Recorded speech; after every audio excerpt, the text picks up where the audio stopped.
Hello guys, ഇന്നത്തെ പരിപാടി എന്ന് പറഞ്ഞാൽ നമ്മൾ ബിരിയാണി ഉണ്ടാക്കാൻ പോകണം കേട്ടോ. ഒരു 350 പേർക്കുടെ പരിപാടിയാണ് ഇന്ന്.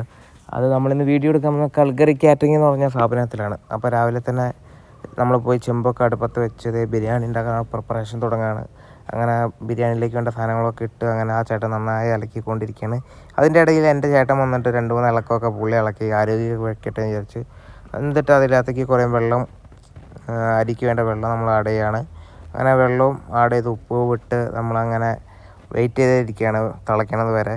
അങ്ങനെ അത് വെട്ടി തിളച്ച് കഴിഞ്ഞ് കുറച്ച് ഓയിൽ ഇട്ട് കൊടുത്തു. എന്നിട്ടും അതിനകത്തേക്ക് നമ്മൾ അരി ഇട്ടു, റൈസ് അരി അതിനകത്തേക്ക് ആഡ് ചെയ്തു. അത് കഴിഞ്ഞ് കുറച്ച് കഴിഞ്ഞ് അത് നന്നായിട്ട് ഇളക്കി കൊടുത്തുകൊണ്ടിരുന്നു.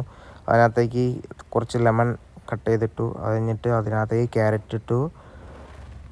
അത് കഴിഞ്ഞ് നന്നായിട്ട് വീണ്ടും ഇളക്കി അതിനകത്തേക്ക് കുറച്ച് നെയ്യ് കൂടി ആഡ് ചെയ്ത് കൊടുത്തു.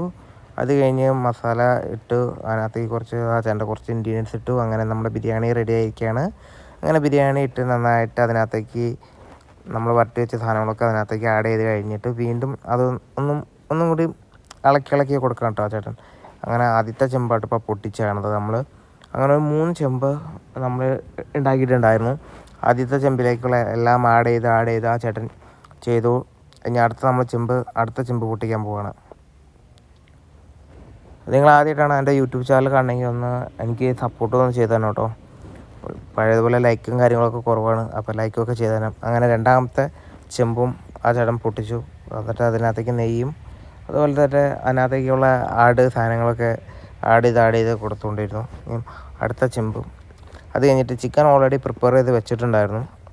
അപ്പോൾ അതിൻ്റെ വീഡിയോ എടുക്കാൻ പറ്റിയില്ല. അപ്പോൾ ടേസ്റ്റ് ചെയ്യണമല്ലോ. അപ്പോൾ ടേസ്റ്റ് ചെയ്യാൻ വേണ്ടി ഞങ്ങൾ കുറച്ച് റൈസ് എടുത്ത് മാറ്റി വെച്ചിരുന്നു. അതും ചിക്കൻ കറി